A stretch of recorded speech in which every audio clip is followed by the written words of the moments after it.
Hello Sheikh Mastan. వినపడుతుంది sir, క్లియర్గా hello. వినపడుతుంది. మీ పిక్చర్ కనబడుతుంది. ఓకే. మిగతా స్టూడెంట్స్ వినపడుతుందా? మే షేక్ మస్తాన్.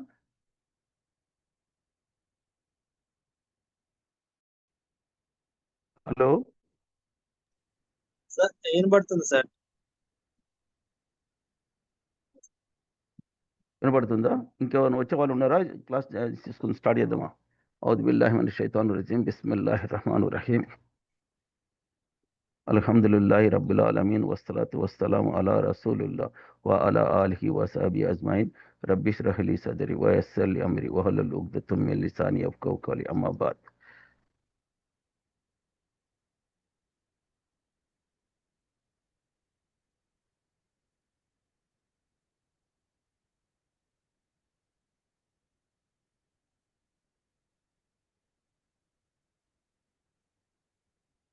హలో. కొంచెం ఒక్క నిమిషం.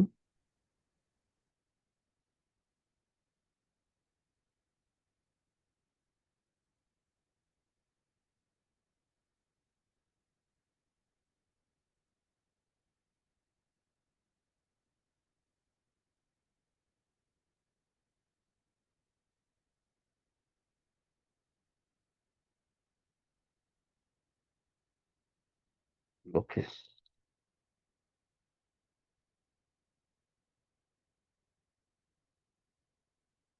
హలో, అస్సలాము అలైకుం. ఇప్పుడు పుస్తకం కనబడుతుంది, దౌత్ పుస్తకం కనబడుతుందా మీకు?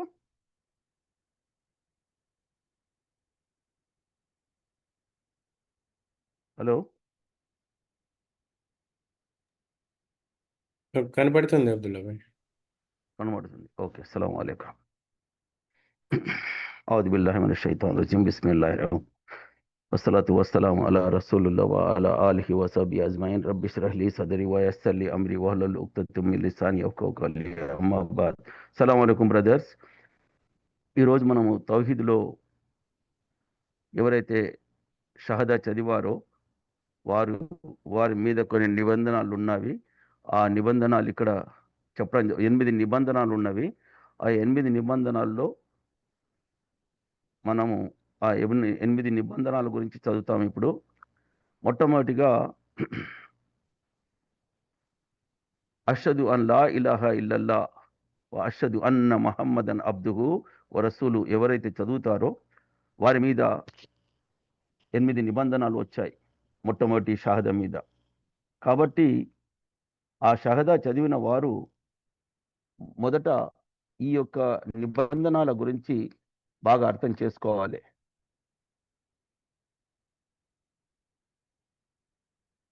ఎందుకంటే ఈ నిబంధనల గురించి తెలుసుకోకుండా నిజానికి అతడు సరి అయినటువంటి జ్ఞానాన్ని పొందకపోవడం వల్ల మళ్ళీ తప్పు పని చేసే అవకాశము ఉంది. అందుకని ఎలాంటి తప్పు ఏదైతే షహదా చదవకుంటే ముందు ఉన్న వ్యక్తి అతను అవిశ్వాసి. షహదా చదువుకుంటే ముందు ఆ వ్యక్తి అవిశ్వాసి లేదా ముష్రికు, అల్లాతో పాటు ఇతరులని ఆరాధించేవాడు. ఎందుకంటే అతనికి సరి అయినటువంటి జ్ఞానం లేకపోవడం వల్ల తప్పిదాలు జరుగుతూ వస్తూ ఉంటాయి. అందుకని ఎవరైతే షహదా చదివారో వారిపై ఈ ఆజ్ఞలు విధించడం జరిగింది. దీనివల్ల మళ్ళీ అదే తిరిగి తప్పు చేయకుండా ఉండటానికి ఆస్కారము ఉంది. మొదట ఈ యొక్క ఎవరైతే లా ఇలాహ ఇల్లల్లా చదివారో దాని యొక్క సరైనటువంటి అర్థం తెలుసుకోవాల్సిందిగా ఇక్కడ మొట్టమొదటి నిబంధన పెట్టడము జరిగింది. ఆ మొట్టమొదటి నిబంధన గురించి దేని గురించి? లా ఇలాహ ఇల్లల్లాహ్ అనే దాని గురించి ఇక్కడ చెప్పడము జరుగుతుంది. లా అంటే లేరు, ఇలాహ అంటే ఆరాధ్యులు, ఇల్లల్లాహ్ అంటే ఈ యొక్క ఆరాధ్యుడు తప్ప. లా ఇలాహ ఇల్లల్లా అంటే ఆరాధ్యులు లేరు, ఈ ఒక్క ఆరాధ్యుడు తప్ప. ఇక్కడ ఇక్కడ ఒక విషయం నేను చెప్పదలుచుకున్నాను. ఆరాధన అంటే మనం చేసేటువంటి పనులు అన్నట్టు. కాబట్టి ముఖ్యంగా లా అంటే లేరు, ఇలా అంటే ఆరాధించబడేది. ఇలా అంటే ఆరాధించబడేది. దేనైనా కావచ్చు ఆరాధించబడేది. ఈనాడు నిజానికి ప్రజలను, ఈ భూమి మీద ప్రజలు ఎవరైతే నివసిస్తున్నారో వారిని తీసుకున్నట్టయితే అహ్లె కితాబ్, ఇంతకంటే ముందు గ్రంథం తీసుకోబడినటువంటి ప్రజలు, వాళ్ళు యూదులు కావచ్చు, క్రిస్టియన్స్ కావచ్చు, హిందువులు కావచ్చు, వీళ్ళందరూ కూడా మళ్ళీ ఇలా అంటే ఎవరినైనా తీసుకోవచ్చు. క్రిస్టియన్ తీసుకున్నట్టయితే ఈసా బిన్ మరియమ, ఈసాను తమ ఆరాధ్యుడిగా ఎంచుకున్నారు. అలాగే యూదులు ఉజైర్ అబ్దుల్లాని అతన్ని ఆరాధనగా తీసుకున్నారు. హిందువులు ముక్కోటి దేవతలని, దేవుళ్ళని ఆరాధనగా తీసుకున్నారు. వారిని పూజించడము జరుగుతుంది. అలాగే కమ్యూనిస్టు ఏ ఒక్కదాన్ని కూడా ఆరాధించకుండా ఉన్నారు. అంటే భూమి మీద ఉన్నటువంటి ప్రజలు ముస్లింలుగా పుట్టినటువంటి వాళ్ళు, అంటే ఎవరైతే ముస్లిం సంతతిలో ఎవరైతే పుట్టారో తల్లిదండ్రుల ముస్లింలకు, వారు అల్లాని ఆరాధిస్తూ వచ్చారు. కాబట్టి ఇక్కడ ఇలా అంటే ఈ రోజున ఆరాధించబడేది, అది ఏదైనా కావచ్చు, అల్లా కావచ్చు, లేదా ఇతరులు కూడా కావచ్చు, ఆరాధించబడేది. కానీ ఇక్కడ ప్రధానంగా తెలుసుకుంటుంది ఏముంటుందంటే ఈ రోజున ఈ యొక్క మొదటి కండిషన్లో లా ఇలాహా అంటే లేదు, ఆరాధనకు అర్హత కలిగినది. ఇల్లా అంటే ఇది తప్ప, దీన్ని తప్ప. అల్లా అంటే తెలుగులో గాడ్ కానీ, దేవుడు కానీ, ఖుదా కానీ, ఇంకెలాంటి పదాలు కానీ తీసుకోవడానికి వీలు లేదు. అల్లా అంటే ఆరాధ్యుడు, ఏకైక ఆరాధ్యుడు, ఏకైక ఆరాధ్యుడు. ఇక్కడ ఆరాధ్యుడు బాగా అర్థం చేసుకోవాలి. ఇది ఇలా और అల్లా అంటే, ఇలా అంటే ఆరాధించబడేది, అల్లా అంటే ఏకైక ఆరాధ్యుడు. కాబట్టి అల్లా తప్ప వేరే ఇతర దేవతలని ఎవరిని కూడా ఆరాధించడానికి వారికి అర్హత లేదు. కేవలం అల్లా ఒక్కడే సకల ఆరాధనకు అర్హుడని హృదయపూర్వకంగా అర్థం చేసుకొని నమ్మటం. చూడండి, ఇక్కడ చాలా వివరంగా చెప్పడం జరుగుతుంది. లా ఇలాహా ఇల్లల్లా కనుక మనం బాగా అర్థం చేసుకున్నట్టయితే మన ధర్మం సంపూర్ణంగా తెలుసుకోవడానికి ఆస్కారం ఉంటుంది. ఎంతవరకైతే లా ఇలాహా ఇల్లల్లా అనే దాని గురించి అర్థం చేసుకోకపోవడం వల్ల మనం ధర్మాన్ని సంపూర్ణంగా తెలుసుకోవడానికి ఆస్కారము లేదు. అందుకే ప్రతి సలాలో అల్లాహు అక్బర్ అషదు అన్ లా ఇలాహ ఇల్లల్లాహ్ అంటే ఆదాన్ పిలుపులో మొట్టమొదట అషదు అన్ లా ఇలాహ ఇల్లల్లాహ్ వచ్చింది. చూశారా?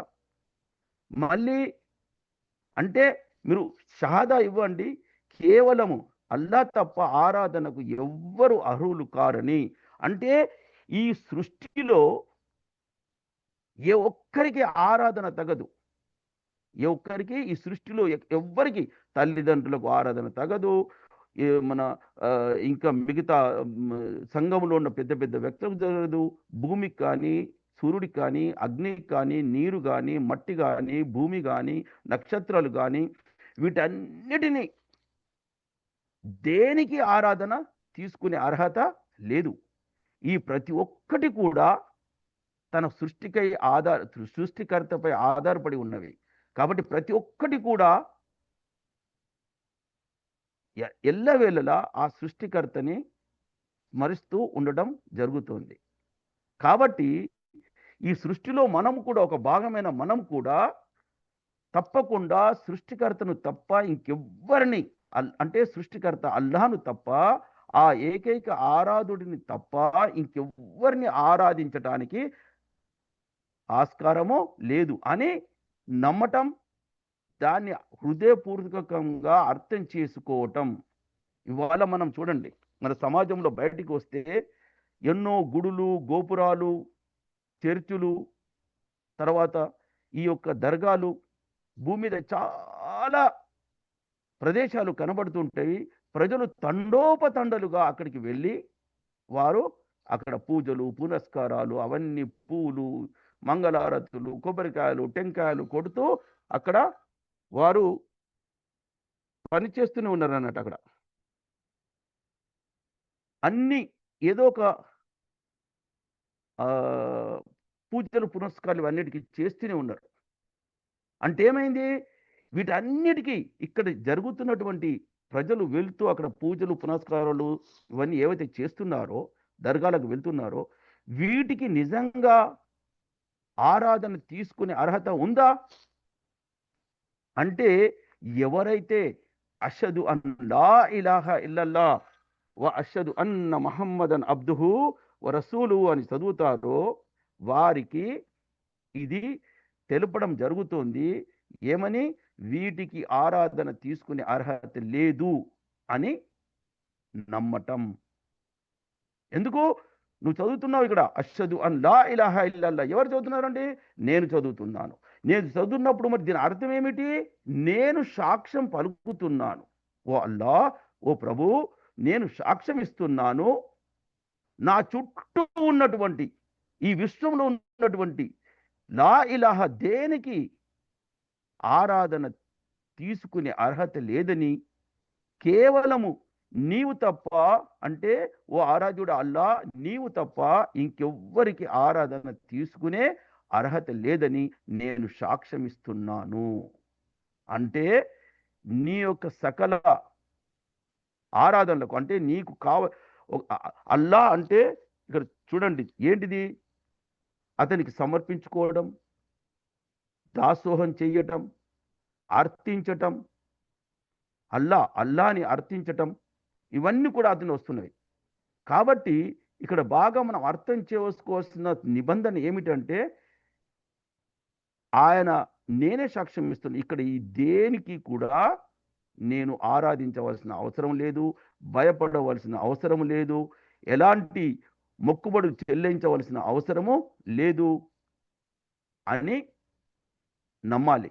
మరి ఇంత తండోపతండలుగా ప్రజలు అక్కడికి వెళ్తున్నారు, అక్కడ ఎన్నో మొక్కుబడులు ఇవన్నీ చేస్తున్నారు. మరి వీటికి అర్హత లేదా అంటే లేదు. సృష్టికర్తను తప్ప ఇంకెవ్వరికి ఆరాధన తీసుకునే అర్హత లేదు. ప్రధానంగా ఖురాన్లో అల్లాహ్ సుబ్హానహు వ తఆలా చెప్తున్నాడు, వమా ఖలక్తల్ జిన్న వల్ ఇన్స ఇల్లా లియఅబుదూన్. నేను జిన్నాతులను మరియు మానవ జాతిని సృష్టించినది కేవలం నా ఆరాధన కొరకే. అంటే ఈ సృష్టిలోకి మనం ఉనికిలోకి వచ్చాము అంటే దాని అర్థం మనం తిరిగి మన సృష్టికర్తను తప్ప ఇంకెవ్వరిని ఆరాధించవలసిన అవసరమో లేదో అది తెలుసుకోవడానికే పరీక్ష నిమిత్తం ఈ భూమి మీద జీవన విధానం కొనసాగుతోంది. మనం నిజంగా ఆ సృష్టికర్తని ఆరాధిస్తామా, లేక అతనితో పాటు ఇతరులను కూడా ఆరాధిస్తామా, లేదా సంపూర్ణంగా ఇతరులని ఆరాధిస్తామా అన్నది ఇక్కడ ఒక పరీక్ష. ఈ జీవితమే ఒక పరీక్ష. కాబట్టి ప్రతిరోజు ఈ యొక్క అష్హదు అన్ లా ఇలాహా ఇల్లల్లా చదువుతూ ఉంటాము. ఈ చదివిన దాన్ని పూర్తిగా అర్థం చేసుకున్నట్టయితే మనం జీవితంలో సఫలీకృతం చెందే అవకాశము ఉంది. ఇక్కడ దివ్య ఖురాన్లో మొహమ్మద్ అనే సూరాలో 19వ ఆయతులో మీరు నిశ్చయంగా తెలుసుకోండి, అల్లాహ్ తప్ప ఆరాధనలకు అర్హులు వేరెవ్వరూ లేరు. ఎవరికి చెప్తున్నాడు? అల్లాహ్ సుబ్హానహు వ తఆలా ప్రవక్త సల్లల్లాహు అలైహి వసల్లం చెప్తున్నాడు, ఓ ప్రవక్త, బాగా నిశ్చయంగా తెలుసుకోండి, అల్లాహ్ తప్ప ఆరాధనలకు అర్హులు వేరెవ్వరూ లేరు. అలాగే ప్రవక్త ముహమ్మద్ సల్లల్లాహు అలైహి వసల్లం హదీస్ గ్రంథంలో ఇలా చెప్పడం జరుగుతుంది. ఏమని? ఇలా ఉద్బోధించారు, ఎవరైతే అల్లాహ్ తప్ప ఆరాధనలకు అర్హులు వేరెవ్వరూ లేరని గ్రహించి మరణించిన ఎడల అతను స్వర్గమున ప్రవేశించును. సుభానల్లా. అంటే ముందర నేను ఏదైతే చెప్పానో ఆ జ్ఞానం కనుక, అంటే అతని హృదయంలో సంపూర్ణంగా అల్లా తప్ప ఇంకెవ్వరికి ఆరాధన తీసుకునే అర్హత లేదు అని గ్రహించి పూర్తిగా జీర్ణించుకుని దాని మీదనే ఆధారపడి మరణించిన ఎడల అతను స్వర్గంలో ప్రవేశించును. వేరే వేరే అవసరం లేకున్నా, ఏది లేకున్నా ఈ జ్ఞానంతో, దీని మీద సంపూర్ణమైన జ్ఞానంతో మరణించిన ఎడల స్వర్గమున ప్రవేశించును. ఇంకేం కావాలండి? అన్నింటికంటే ఉన్నతమైనటువంటి జ్ఞానం ఈ జ్ఞానం. అషదు అన్ లా ఇలాహా ఇల్లల్లా, నేను సాక్ష్యమిస్తున్నాను ప్రభు, అల్లా తప్ప ఆరాధనకు అర్హులు వేరెవ్వరు లేరని సంపూర్ణమైన జ్ఞానాన్ని తెచ్చుకోవడం ఈరోజు అవసరం. కాబట్టి నేను ఈ రోజున ప్రత్యేకించి మీకు చెప్పవలసిన విషయం ఏమిటంటే, ఈ యొక్క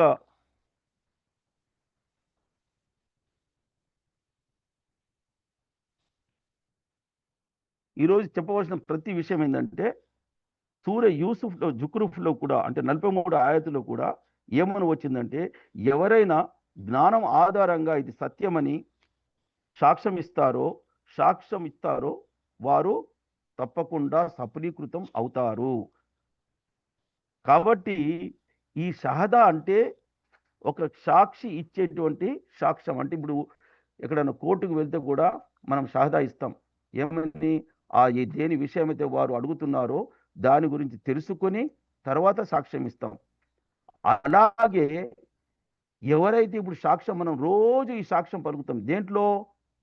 మనం సలా చేస్తున్నప్పుడు సలాలో దాంట్లో మనం సాక్ష్యం ఇస్తాం. ఏమని? అత్తయిహాతు అని, అషదు అన్ లా ఇలాహా ఇల్లల్లా వ అషదు అన్న ముహమ్మదన్ అబ్దుహు వ రసూలుహు. ఈ షహదా చదవకుండా మన సలా సంపూర్ణము కాదు. కాబట్టి ప్రతిరోజు సలాలో సాక్ష్యం ఇస్తున్నాం, ప్రతిరోజు ఆదాన్లో ఈ సాక్ష్యం వింటున్నాం. మరి దీని అర్థం ఏంటో తెలుసుకున్నట్టయితే ఈ రోజున మళ్ళీ చెడు పనులు చేసే అవకాశము ఉండద్దు.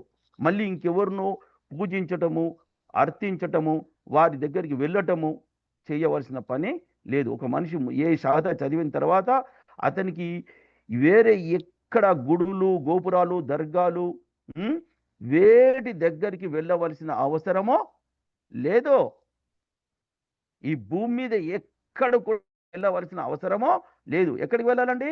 మస్జిద్, ముసల్లా అంటే సలా చేయడము. ఎక్కడి నుంచి ఆదాని పిలుపు వచ్చిందో అక్కడికి వెళ్ళి అక్కడ సాష్టాంగపడి అల్లాకు సాష్టాంగపడి అల్లాని వేడుకోవటము, అల్లాకు ప్రార్థన చెయ్యటము. మనం మస్జిద్కి వెళ్ళిన తర్వాత ఏం చదువుతాం అండి? సూరా ఫాతిహా చదువుతాం. ఏమని చదువుతాం? అల్హమ్దులిల్లాహి రబ్బిల్ ఆలమీన్ అర్రహ్మానుర్ రహీం మాలికి యౌమిద్దీన్ ఇయ్యాక నాబుదు వ ఇయ్యాక నస్తయీన్. ఇక్కడ ఏమంటున్నాం? ఇయ్యాక నాబుదు, మేము మిమ్ముల్నే ప్రార్థిస్తాము, మేము నిన్నే ప్రార్థిస్తాము అని చెప్తున్నాం. మరియు మేము నిన్నే అర్థిస్తాము. మనకు కావలసినటువంటి ప్రతి చిన్న పెద్ద అన్నింటిని కూడా ఆ అల్లాహ్ని మాత్రమే అర్థించాలి, వేడుకోవాలి. ఇంకెవ్వరిని వేడుకోవాల్సిన అవసరమో లేదు. వేటికి అధికారం లేదండి. దేనికి కూడా అధికారం లేదు. ప్రవక్తలకు అధికారం లేదు, ఇమాములకు అధికారం లేదు. ఇక్కడ ఉన్నటువంటి ఏ సూర్యుడికి, చంద్రుడికి, భూమికి, గాలికి, నీరుకు, ఇక్కడ ఉన్నటువంటి ఏ ఒక్క వ్యక్తికి అధికారమో లేదు.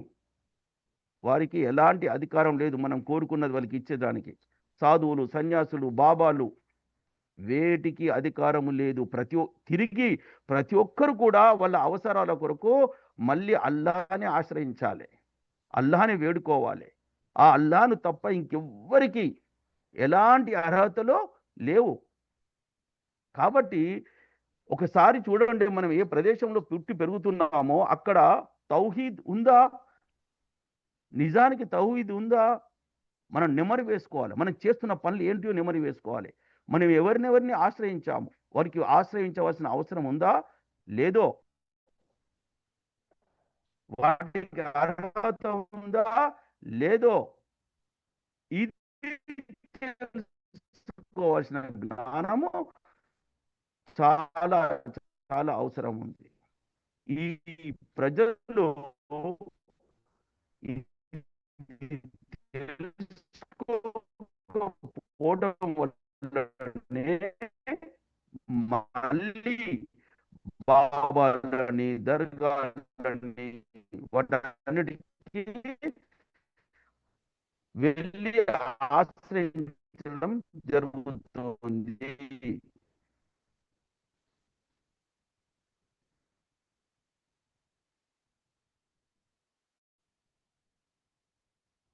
హలో, అస్సలం వాలేకుం. వినపడుతుందండి మీకు? ఎవరైనా ఓపెన్ చేసి చెప్పండి. మహమ్మద్ ఖాన్.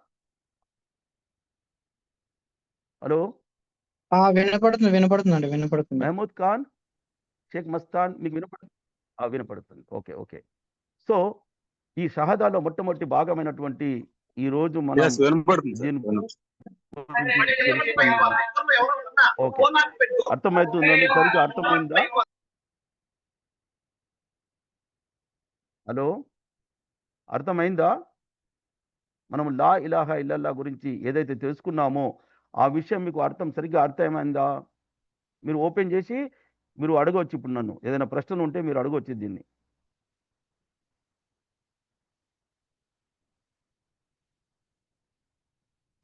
కాబట్టి షహదా అంటే ఒక సాక్షి ఇచ్చే సాక్ష్యము. సాక్షికి ఆ విషయాన్ని గురించిన పూర్తి జ్ఞానం ఉండటము తప్పనిసరి. షహదా చదివిన వ్యక్తి పూర్తిగా తెలియకపోయినా అతని ముస్లిం అని అనబడతాడు. కానీ అతను అల్లా పట్ల పూర్తి జ్ఞానాన్ని తెలుసుకోవాలి, తన యొక్క విశ్వాసాన్ని సరియైన రీతిలో ఉంచుకోవడానికి. అంటే ఒక వ్యక్తి ఇలా ఇస్లాం ధర్మంలోకి రావడానికే మొట్టమొదటి షహదా అతను చదువుతాడు. కాబట్టి షహదా చదివిన వెంటనే అతనికి జ్ఞానం వస్తుందా అంటే రాదు. ఒక పిల్లవాడిని స్కూల్లో అప్పుడే జాయిన్ చేస్తే అతనికి స్కూల్లో చెప్పిన ఉన్న జ్ఞానం అంతా అతనికి వచ్చినట్ట కాదు. మొదలైంది ఆ స్కూల్లో నేర్చుకోవాల్సినవి చాలా విషయాలు ఉన్నవి. అవి నేర్చుకున్నట్టయితే అతనికి జ్ఞానము వస్తుంది. అలాగే ఇస్లాం ధర్మంలోకి వచ్చిన వెంటనే అతను షహదా చదువుతాడు. కానీ అతను క్రమేణా ఇస్లాం ధర్మానికి సంబంధించిన జ్ఞానాన్ని తెలుసుకోవాలి. కాబట్టి ఇలాంటి క్లాసులు అటెండ్ కావాలి. దీని ద్వారా, ఈ జ్ఞానం ద్వారా అతను దేన్ని ఆరాధించాలి, దేన్ని ఆరాధించకూడదు అన్నది తెలుస్తోంది. కాబట్టి జ్ఞానం తెలుసుకోవాల్సిన అవసరము చాలా ఉంది. ఇప్పుడు మీరు ఎవరైతే ఈరోజు ఈ క్లాసులో కూర్చొని జ్ఞానాన్ని నేర్చుకుంటున్నారో ఇది మహా గొప్ప ఘనకార్యం. దీనికి అల్లాహ్ సుబ్హానహు వ తఆలా అంతిమ రోజు నాడు మీకు ఎన్నో శుభాలను కలిగిస్తాడు, మీకు ఇస్తాడు ఎన్నో. ఎందుకంటే ఈ యొక్క జ్ఞానాన్ని మీరు ఇప్పుడు ఈ రోజు కూర్చొని నేర్చుకోవడానికి ప్రయత్నము చేస్తున్నారు. కాబట్టి దీనికి ప్రతిఫలం తప్పకుండా లభిస్తుంది. నేను ఈరోజు అష్హదు అన్ లా ఇలాహా ఇల్లల్లాలో మొట్టమొదటి నిబంధన గురించి తెలియజేయడము జరిగింది. కాబట్టి సూర యూసుఫ్లో అల్లాహ్ సుబ్హానహు వ తఆలా మళ్ళీ చెప్తున్నాడు ఏమని? వారిలో అల్లాహ్ను విశ్వసించే వారు ఎంతమంది లేరు, కానీ వారు ఆయనతో పాటు ఇతరులను భాగస్వాముగా నిలబెడుతూ ఉంటారు. మళ్ళీ ఒకసారి షహదా చదివిన తర్వాత కూడా మళ్ళీ ప్రజలు ఇతరులను అల్లాతో భాగస్వాములు చేస్తూ ఉంటారట. అంటే అటు అల్లాహ్ను ప్రార్థిస్తూ ఉంటారు, మళ్ళీ అలాగే ఇతరులను కూడా, ఈ సృష్టిలో ఉన్న వాటిని కూడా ప్రార్థిస్తూ ఉంటారు. కాబట్టి మళ్ళీ వీరు కనుక ఇలా జరిగినట్టయితే మళ్ళీ అవిశ్వాసంలోకి వెళ్ళిపోవటము జరుగుతుంది. కాబట్టి ఈ తప్పును తప్పకుండా చేయవద్దు. ఒకసారి అల్లాపై షహదా సాక్ష్యం ఇచ్చినట్టయితే అదే సాక్ష్యం మీద నిలకడగా, మరణం వచ్చేంత వరకు నిలకడగా ఉండాలి. ఆ ఉండడమే మనకు పుణ్యాన్ని ఇస్తుంది. అందుకనే సాక్ష్యం ఇచ్చే వ్యక్తికి కేవలం అల్లాహకు మాత్రమే అన్ని రకాల ఆరాధనలకు అర్హుడని, మిగతా దేవుళ్ళు, దేవతలు అందరూ అబద్ధపు తప్పుడు దేవుళ్ళు అనే జ్ఞానము లేకపోయినట్టయితే తాను ఏ విషయానికి సంబంధించి సాక్ష్యం ఇస్తున్నాడో, దావా చేస్తున్నాడో అతనికి అవగాహన కూడా లేనట్టే. కాబట్టి ఒకసారి మళ్ళీ అల్లాహ్తో పాటు ఇతరులను కనుక జత చేసినట్టయితే వారిని కూడా మనం కోరుకున్నట్టయితే లేదా వారికి సాష్టాంగ పడినట్టయితే వాటికి బలి ఇచ్చినట్టయితే ఆ, అటువంటి షహదా అల్లా దగ్గర ఆమోదయోగ్యము కాదు. మళ్ళీ మన కర్మల పత్రంలో మన షహదా ఇచ్చిన షహదా అసత్యంగా రాయబడుతుంది. అందుకని మనం చదివిన షహదా సత్యంగా ఉండాలి అంటే మళ్ళీ ఎన్నడూ కూడా మనము ఇతరులని ఆరాధులుగా తీసుకోవడానికి వీలు లేదు. కేవలం అల్లా చాలు. ఈ సృష్టికర్తను సృష్టించిన మహోన్నతుడు ఈ మొత్తం సృష్టిని ఆయన సృష్టించాడు. మన తాగే నీరు కావచ్చు, భూమి కావచ్చు, గాలి కావచ్చు, ఇక్కడ ఉన్నటువంటి చెట్లు చేమలు అన్నింటిని కూడా, ఇక్కడ ఉండే జంతువులను అన్నింటిని కూడా అతనే సృష్టించాడు మన కొరకు. అటు సూర్యుడిని చంద్రుణ్ణి మన కొరకు, రాత్రింబవళ్ళు రావడం కొరకు, వీటన్నిటిని మన కొరకు సృష్టించాడు. అవి అన్నీ మన యొక్క దాసులు కాబట్టి వాటిని ఆరాధించే అవసరం మనకు లేదు. వీటన్నిటిని కల్పించినటువంటి ఆ సృష్టికర్తను మాత్రమే ఆరాధించాలి. మనకి ఇవన్నీ ఎవరు కల్పించారు? ఆ సృష్టికర్త అల్లాను మాత్రమే ఆరాధించాలి. అల్హమ్దులిల్లాహి రబ్బిల్ ఆలమీన్ అంటే, ఓ నా ప్రభు, నా కొరకు ఇవన్నిటిని సృష్టించావు కాబట్టి నేను నీకు దాసుడిని, నీకు దాస్యం చేయాలని నాకు ఇష్టం ఉంది. నేను సాష్టాంగ పడతాను, నేను నిన్నే ఆరాధిస్తాను, నేను నిన్నే. ఈ మాటపై సంపూర్ణంగా నిలకడగా మనము ఉండాలి. అప్పుడే నీవు పలికినటువంటి షహదా సత్యం. ప్రతిరోజు ఈ షహదాని మనం సత్యంగా ఉంచుకోవాలి. అంటే ఇక్కడ మళ్ళీ ఎప్పుడు కూడా పొరపాట్లు చేయటానికి వీలు లేదు. కాబట్టి నేను మొట్టమొదటి నిబంధన ఈ రోజు మీకు తెలిపాను. దీనికి సంబంధించినటువంటి ఎలాంటి మీకు ప్రశ్నలు ఉన్నట్టయితే నాకు అడగవచ్చు. ఒక 2 నిమిషాలు ఇంకా టైం ఉంది, మీరు నాకు అడగడానికి వీలుంది. కాబట్టి ఎవరైతే ఈ క్లాస్ని అటెండ్ చేస్తున్నారో మీరు దీని గురించి అడగటానికి వీలుంది. చెప్పండి, మీకు నేను చెప్పినటువంటి షహదా లా ఇలాహా ఇల్లల్లా సరిగ్గా అర్థం చేసుకున్నారా? మీ మైకులు మ్యూట్ నుంచి తొలగించి చెప్పండి. మీకు అందరికి వినపడుతుందా? హలో, ఇక్కడ జావేద్, మహమూద్ ఖాన్. వినపడుతుంది. నేను చెప్పింది మీకు సరిగ్గా అర్థమైందా? అర్థమవుతుంది సార్. చెప్పండి, మీరు నేనేం చెప్పాను ఇప్పుడు? మనము లా ఇలాహా ఇల్లల్లాహ్ గురించి చెప్పారు. అల్లా తప్ప మా వేరే ఆరాధ్యం లేదని చెప్తా ఉన్నారు. ఓకే, ఇలా అంటే ఏంటిది? భయపడకండి. ఇలా అంటే ఏమని చెప్పాను? ఇలా అంటే ఆరాధించబడేది ఏదైనా కావచ్చు. కాబట్టి లా ఇలాహ అంటే లేదు, ఆరాధించబడేది లేదు, దేనికి ఆరాధించబడేది. ఇల్లాహ్ అంటే ఇది తప్ప. అల్లాహ్ అంటే ఆ ఒక్క ఏకైక ఆరాధ్యుడు. తెలుగులో చెప్తే ఏకైక ఆరాధ్యుడు. అతని పేరు ఆరాధ్యుడు. అతని పేరు దేవుడు కాదు, గాడ్ కాదు, ఖుదా కాదు, ఇంకే పేరు కాదు. అతని పేరేంటి? అల్లా అంటే ఏమని తెలుగులో పేరు తీసుకోవాలి? ఏకైక ఆరాధ్యుడు. ఏమని తీసుకోవాలండి? చెప్పండి, అల్లా అంటే ఏమని తీసుకోవాలి? ఏకైక ఆరాధ్యుడు. ఏకైక ఆరాధ్యుడు. ఏకైక. అతని పేరు దేవుడు అని పలకడానికి వెళ్ళి మనం ఓ దేవుడా అని అర్థించేటప్పుడు ఓ దేవుడా అని, లేదా ఓ మై గాడ్, లేదా యా ఖుదా, ఇలాంటి పేర్లు తీసుకోవద్దు.